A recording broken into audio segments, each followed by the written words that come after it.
ஹரே கிருஷ்ணா கிருஷ்ணா கிருஷ்ணா ஹரே ஹரே, ஹரே ராமா ராம ராம ஹரே ஹரே. குட்டி கதைகள் 343. இதில் பகவான் அவர்கள் கருடனுக்கு உபதேசித்த கதைகளை இங்கு கவனிப்போம். முன்பு ஒரு சமயம் திருமாலின் உந்தியில் பிரம்மதேவன் தோன்றி இந்த உலகம் அனைத்தையும் படைத்தார். விசாலமான இந்த உலகத்தில் தவம் புரிவதற்கு சிறந்த இடமாகவும் ஆரண்யங்களுக்கெல்லாம் அரசாகவும் விளங்குவது நைமிசாரண்யம். அந்த வனத்தை நோக்கி புராணங்களை சொல்லுவதில் வல்லவரான சூதமா முனிவர் சென்று கொண்டு இருந்தார். அந்த நைமிசாரண்யத்தில் வேதாங்களை ஐயம் திரிபர கற்று உணர்ந்தவர்களும் ஸ்ரீ ஹரிகதா சங்கீர்த்தன சீலர்களுமான சௌனகர் முதலான முனிவர்கள் ஆச்சார சீலர்களாய் சொரூப தியானம் செய்பவர்களாய் கூடியிருந்தார்கள். அவர்களை சேவிப்பதற்காக சூதமா முனிவர் வந்து சேர்ந்தார்.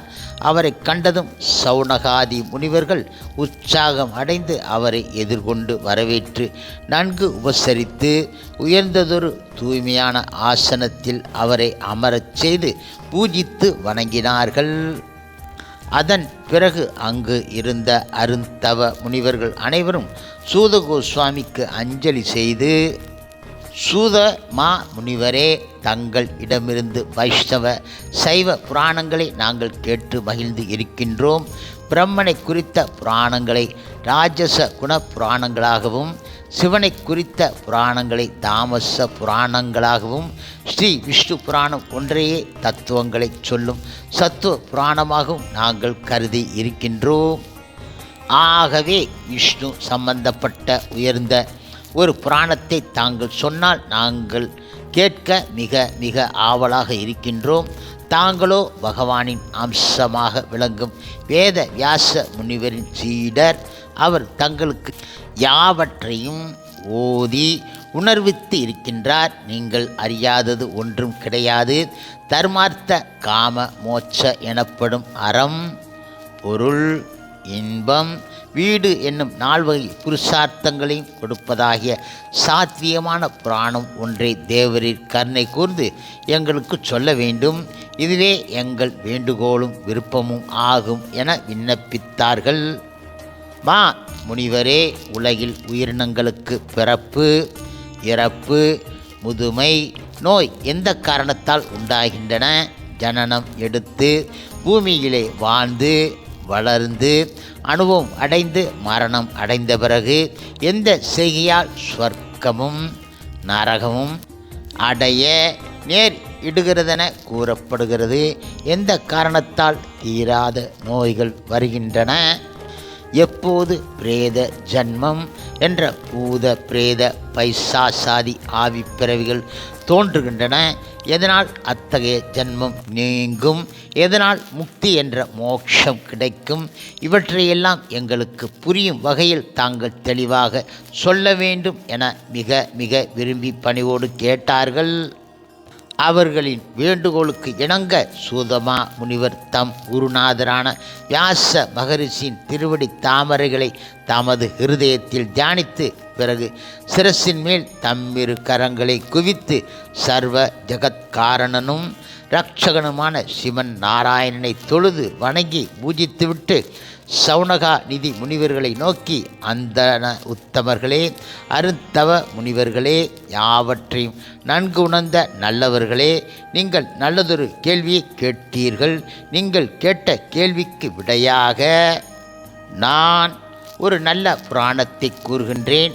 மனம் ஒருமிக்க கவனமாக கேளுங்கள். முனிவர்களே, தேவனும் சர்வ அந்தர் யாமியும் படைத்தல், காத்தல், அழித்தல் என்னும் 3 பெரும் தொழில்களை விளையாட்டாகவே செய்பவனும் புருஷோத்தமனும் பரமபத சோபனும் ஆன சிவன் நாராயணனை முன்பு ஒரு சமயம் பக்ஷி ராஜனான ஸ்ரீ கருடாழ்வான் பணிந்து, இப்போது நீங்கள் என்னிடம் கேட்டது போன்றதொரு கேள்வியை உலக நன்மையின் பொருட்டு கேட்டான். அதற்கு சிவன் நாராயணன் தக்க விடை அளித்தார். அந்த கதையை திருமால் கருடனுக்கு கூறியவாறே நானும் உங்களுக்கு கூறுகின்றேன், கேளுங்கள். முழுமுதற் கடவுள் மற்றும் பரம புருஷ பகவான் ஸ்ரீ கிருஷ்ணரின் தூய பக்தரான பறவை வேந்தனான கருடன் ஸ்ரீ பரமாத்மாவை நோக்கி, ஓ ஜெகநாதா, பரந்தாமா, எள்ளுக்குள் எண்ணெய் போல் எங்கும் நிறைந்திருக்கும் பொருளே, ஸ்ரீ ஹரியே, உலகத்தில் ஜீவர்கள் ஏன் பிறக்கின்றார்கள்?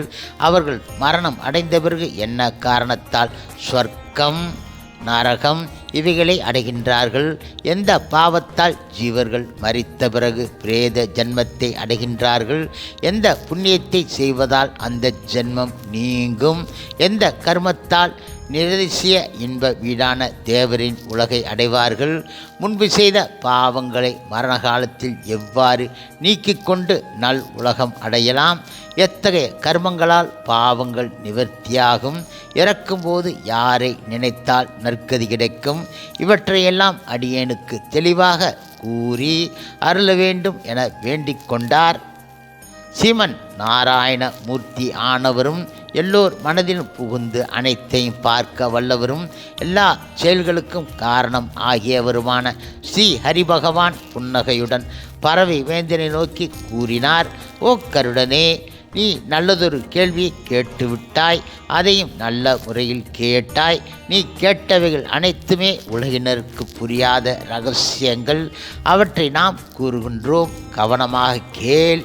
எத்தனை நாட்கள் வாழ்ந்தாலும் என்றாவது ஒரு நாளில் இறப்பது நிச்சயம் என்பதை ஒரு சேதனாயினும் நினைப்பது கிடையாது. உலகில் பிறந்து விட்டது உண்மை என்பது போல இறத்தலும் உண்மை என நினைப்பவன் கோடியில் ஒருவனாவது இருக்கின்றானா? இல்லையோ?